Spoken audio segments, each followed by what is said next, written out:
آج آپ کو بتاتے ہیں کہ پاکستان کا جو مجموعی قرض ہے وہ تقریباً 76 ٹریلین روپیز کو ہٹ کر چکا ہے. یہ نیا ریکارڈ ہائی ہے. ابھی ہم نے دیکھا کہ فیڈرل بجٹ آئے ہوئے تھوڑا عرصہ ہوا ہے اور اس کے اندر بڑے بلند دوبارہ دعوے بھی کیے گئے, کچھ ریلیف کی باتیں بھی ہوئیں, لیکن بات یہ ہے کہ پاکستان پہ جو بڑھتا ہوا قرضہ ہے کیا وہ آپ کو وہ فسکل سپیس دے گا کہ آپ اس ٹیک آف پیریڈ کا صحیح طور پہ استعمال کر سکیں یا نہیں. خاقان نجیب صاحب ہمارے ساتھ موجود ہیں, سینئر اکانومسٹ ہیں. سب سے پہلے انہی کے گوش گزار کرتے ہیں. خاقان صاحب بہت بہت شکریہ, very good morning to you. Unprecedented numbers ہیں جی, یہ جو ٹریلین کی بات کی جا رہی ہے پاکستانی روپیز میں, کس طرح دیکھتے ہیں یہ مئی 2025 کے نمبرز ہیں, آنے والے دنوں میں کوئی سپیس موجود ہے, اس پہ قابو کیسے پایا جائے گا؟ لوگ مہنگائی کے جن کی بات کرتے ہیں, یہ تو قرضے کا جن ہے جو پاکستان کو اپنے وش میں کیے ہوئے ہے. بسم اللہ الرحمن الرحیم. دیکھیں, سب سے پہلی بات یہ ہے کہ ہمیں یہ سمجھنا ہے کہ آخر یہ پاکستان کا جو قرضہ ہے یہ بڑھتا کیوں ہے. جسٹ لوگوں کی انڈرسٹینڈنگ کے لیے آسان لفظوں میں دیکھیے, قرضہ is what you borrow to fund your fiscal deficit, یعنی کہ جو مالیاتی خسارہ ہر سال پاکستان کرتا ہے اس کو فنڈ کرنے کے لیے آپ کو قرضہ لینا پڑتا ہے. قرضہ لینے کے دو طرح کے آپ کے پاس موقع ہوتے ہیں. ایک تو ڈومیسٹک قرضہ ہوتا ہے, ایک آپ کا قرضہ ہوتا ہے جو آپ انٹرنیشنل لیتے ہیں. پاکستان کا چونکہ انٹرنیشنل قرضہ جو ہے پچھلے کچھ سالوں میں ہم اتنا نہیں لے سکے, تو ہمیں ڈومیسٹک قرضے پہ ریلائی کرنا پڑا ہے ملک کو چلانے کے لیے. اور چونکہ پچھلے سال بھی 8100 ارب کے قریب آپ کو تقریباً ایک فسکل کا خسارہ ہوا, اس لیے آپ کے جو ڈیٹ کے نمبرز ہیں وہ بڑھتے ہیں. اس کی سب سے بڑی وجہ اس وقت یہ ہے کہ ایون جو ڈیٹ ری پیمنٹ ہے وہ بہت بڑا پارٹ ہے, یعنی کہ پچھلے سال 8200 ارب کے قریب تو آپ کو دینا پڑا ہے in terms of servicing the debt that you are carrying. تو بہت ہی جسے کہیں گے اچھی ڈیٹ مینجمنٹ, پاکستان کے فسکل خسارے کو کم کرنا, اس کے لیے ٹیکس بیس کو بڑھانا اور ایکسپینڈیچرز کو کم کرنا, میکرو اسٹیبلٹی رکھنا. کیوں؟ دیکھیے, اگر 22% پہ آپ کا پالیسی ریٹ ہوگا تو گورنمنٹ کی سب سے بڑی بوروئنگ جو ہے کرنی پڑے گی ایٹ ایکسپینسو ریٹس, تو آپ کو بہت بڑا مارک اپ دینا پڑے گا. پچھلے سال آپ کو ایک مثال دیتا ہوں کہ جب ہم نے سال مالیاتی شروع کیا تو ہم نے یہ انویسٹ کیا کہ 9000 ارب کے قریب آپ کو واپس کرنا پڑے گا مارک اپ اور ڈیٹ کی مد میں. یہ اس سال 8200 ہو گیا ہے. کیوں؟ اس لیے کہ میکرو اسٹیبلٹی جو ہے اس نے آپ کی انفلیشن کو 5% کیا اور پالیسی ریٹ بھی نیچے آیا. سو کہنے کا یہ مقصد ہے کہ میکرو اسٹیبلٹی نہ ہونا, پاکستان کی فسکل ڈیفیسٹس کا زیادہ ہونا, ایکسٹرنل خسارے کا ہونا, یہ سب وہ وجہ ہیں جن کی وجہ سے ہم یہاں پہ کھڑے ہیں in terms of debt. Khaqan صاحب, ایک اور چیز جس کی طرف اشارہ کرنا چاہوں گی کہ اگر ہم اس قرضے کو ذرا کلوزلی دیکھتے ہیں تو ہمیں نظر آتا ہے کہ ڈومیسٹک اور انٹرنیشنل بوروئنگ کے حوالے سے جو ہمارا ڈومیسٹک ڈیٹ ہے وہ تقریباً آپ کا کھڑا ہے 53 بلین پہ, جبکہ جو آپ کا ایکسٹرنل ڈیٹ ہے یعنی انٹرنیشنل ڈیٹ جو ہے وہ یعنی آلموسٹ ایٹ دا 22 بلین پہ کھڑا ہوا ہے. تو آپ کا یعنی it's a very lethal combination, this is a mix of internal and foreign borrowing, اور یہ خاص طور پہ جیسے آپ نے خود اشارہ کیا کہ گورنمنٹ کی جو ڈپینڈنس ہے اپنے فائنینشیل نیڈز کو بوروئنگ کے تھرو پورا کرنے پہ, اس کی طرف اشارہ کر رہا ہے. میں اس کا ایک لانگ ٹرم ویو بھی آپ سے لینا چاہوں گی کہ اگر آپ کو یاد ہو پرویز مشرف کے ٹائم پہ لوگ کہتے تھے کہ ہم IMF کے چنگل سے نکل گئے ہیں, ہمیں IMF کی ضرورت نہیں پڑے گی. So what happened in the last 20 or so years that we are back in the same position that we were in the late 90s? Sidra صاحبہ, پاکستان یہ 24ویں IMF انگیجمنٹ میں ہے.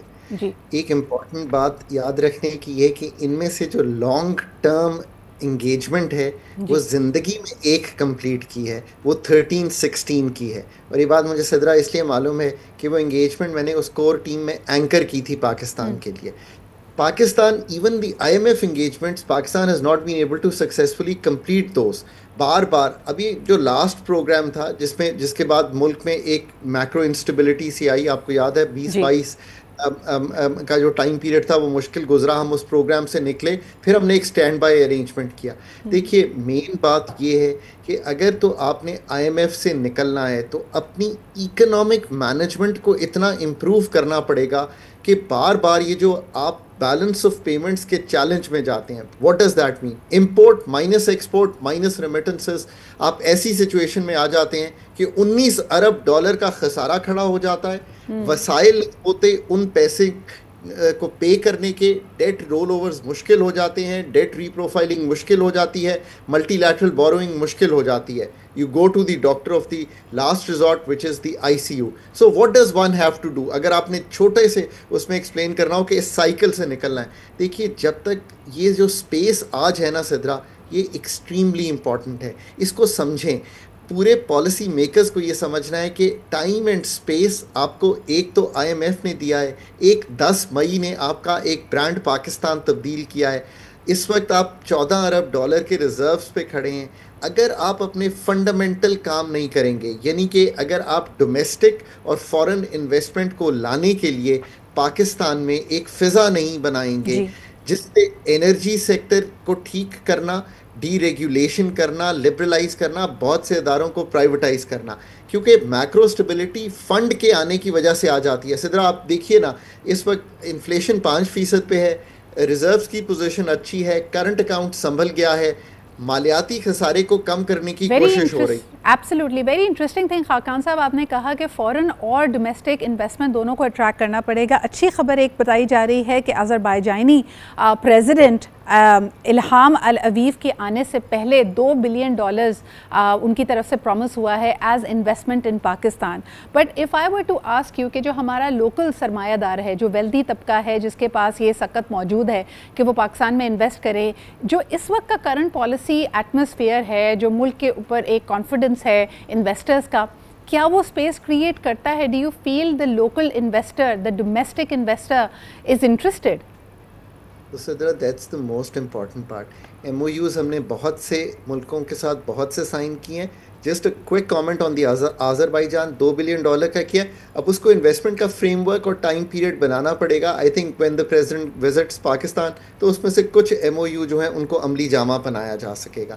پر آپ کی جو دوسری بات ہے نا وہ سب سے زیادہ امپورٹنٹ ہے. دیکھیے بات یہ ہے کہ جب تک آپ ڈومیسٹک انویسٹر کو ایکسائٹ نہیں کریں گے، پاکستان کا investment to G D P is 13.8% last year جو ہم کلوز کر کے آ رہے ہیں. اس کا کیا مطلب ہے؟ آسان لفظوں میں، China 40، South Asia 30-35، East Asia 35-40% of G D P, یعنی کہ اکانومی کے حجم کا وہ اتنا انویسٹ کرتا ہے.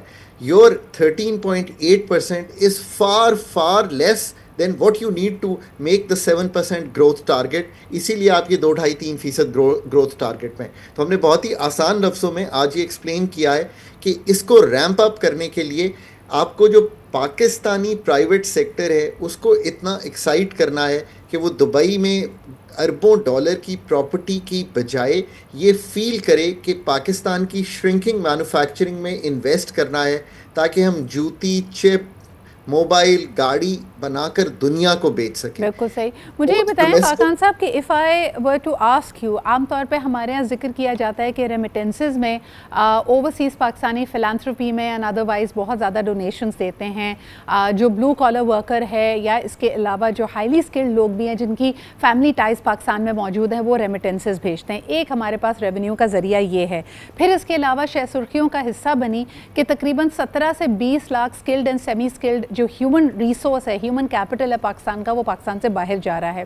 جہاں ہم ڈومیسٹک انویسٹر کو ایکسائٹ نہیں کر پا رہے، what are the numbers that you have of wealth bleeding out of Pakistan? یعنی یہ جو کیپٹل ہے، اس کی فلائٹ آف کیپٹل کے اس وقت ہمارے پاس کچھ نمبرز ہیں، اور کیا پالیسی میکرز اس کے بارے میں سوچ رہے ہیں، اس کو دیکھ رہے ہیں؟ دیکھیں نا، ایک تو بات یہ ہے کہ اگر آپ کا 7-7.5 لاکھ پاکستانی ملک سے باہر جاتا ہے تو اس کی سب سے بڑی وجہ کیا ہے؟ اس کی سب سے بڑی وجہ یہ ہے کہ you need 3 million jobs to make sure that the job entrants get those jobs. اور اگر آپ 2 سے 3% پہ گرو کریں گے تو 1% کی Pakistani growth on the average, اب میں مطلب بیک آف دی انویلوپ کیلکولیشن سے 4 لاکھ نوکریاں نکالتی ہے. تو اگر آپ 12 لاکھ نوکریاں نکال رہے ہیں اور آپ کو 2 سے 3 ملین نوکریاں چاہیے، تو آپ سمجھ گئی ہوں گی کہ why does a Pakistani has to go to middle east اور یو اے ای اور Saudi Arabia to find a job. یہ تو پہلی بات ہو. دوسری بات یہ ہو گئی کہ کیپٹل پاکستان میں اگر انویسٹ نہیں ہو رہا، یعنی کہ investment to G D P کم ہے، اور آپ یہ دیکھتے ہیں کہ پاکستان کے جو پراپرٹی کے نمبر آتے ہیں دبئی میں، تو you can make a comparison کہ پاکستان کا یہی وہ کیپٹل ہے جو پاکستان کی بجائے باہر جا کر انویسٹ ہو رہا ہے. اسی طرح اگر آپ new investment in terms of Pakistani industry دیکھتے ہیں، 18% آج سے 10-15 سال پہلے جی ڈی پی کا 18% انڈسٹری ہوتی تھی. سدرا آج یہ 12-13% رہ گئی ہے. سو انڈسٹری کا حجم in terms of the overall GDP has shrunk. But industry is the only way you produce high value added items, whether it's a high value and added employment. Khakan sahab, we can't ignore the fact کہ اتنی highly populous country میں unless you have large scale manufacturing units you will never be. آپ جس race کی بات کر رہے ہیں اس میں ہم ہمیشہ پیچھے رہیں گے کہ اتنی نوکریاں کریٹ نہیں ہو سکتی. Unfortunately جو ہم urban centers میں بھی دیکھ رہے ہیں, people are not interested in manufacturing. We are mostly interested in either trading or coming up with services, or the wealthy have access to bank borrowing جس میں وہ اپنی انویسٹمنٹ نہیں کرتے بلکہ بینک کا بورو کیا ہوا پیسہ یا تو شو کیا جاتا ہے, ایک بزنس کو فلف اپ کرتے ہیں اور پھر تھوڑے عرصے بعد ہم دیکھتے ہیں کہ اسی بزنس کے دیوالیہ ہونے کی بھی رپورٹ آ جاتی ہے. This is a vicious cycle that we are stuck in. Any last words of caution that you would like to give, and if there could be one thing that you propagate and you advocate staunchly Khaqan صاحب کہ there is this one stitch is absolutely necessary, اگر یہ نہیں کیا تو یہ پاکستان کے لیے detrimental ہوگا, وہ کیا ہے؟ انرجی سیکٹر ریفارمز کر لیں, اس سے کاسٹ آف ڈوئنگ بزنس جو ہے وہ کم ہو جائے گی. یہ بہت بڑا آئی تھنک امپیڈمنٹ ہے آج بھی پاکستان میں efficient energy and well priced energy. اور دوسرا تھوڑا سا جو ملک کی ڈی ریگولیشن ہے, جس کا مطلب ہے کہ کاروبار کو شروع کرنا, اس کو پنپنا اور کلوز کرنا, یہ جو سائیکل ہے کاروبار کا, اس کے لیے جو ڈی ریگولیٹری انوائرمنٹ ہے وہ ملک میں پیدا کر لیں. اور یہ وقت اور سپیس جو اس وقت ہے نا سدرا صاحبہ, 10 مئی کا time and space with the IMF being, fully implementing a program in Pakistan, I think this is really good for Pakistan. اب اگلے 2-3 سال میں جسے میں کہتا ہوں نا, جو پاکستانی ڈاکٹرز ہیں ان کو یہ سرجری کرنی ہے ان سب ایریاز کی. I think 2 ایریاز جو میں نے رکھے ہیں, ایک to deregulate to excite the investor, اور cost of doing business کو energy becomes the most important to bring down the cost of doing business in Pakistan. Absolutely. بہت شکریہ خاقان صاحب for your very comprehensive analysis of the current state of the economy. بڑا important یہ وقت ہے ہمارے پاس, ورنہ جس طرح بار بار ایک نمبر دیا جاتا ہے, مجھے لگتا ہے کہ جس تیزی سے آبادی بھی بڑھ رہی ہے لیکن ہر بچہ, ہر پاکستانی قرضے کے بوجھ تلے دبتا چلا جا رہا ہے. جو اسپیس, جو مینوورنگ آج ہمارے پاس موجود ہے, Pakistan unfortunately has a track record of being a land of missed opportunities. کیا ہم اس دفعہ اس کا فائدہ لے پائیں گے؟ That is yet to be scene.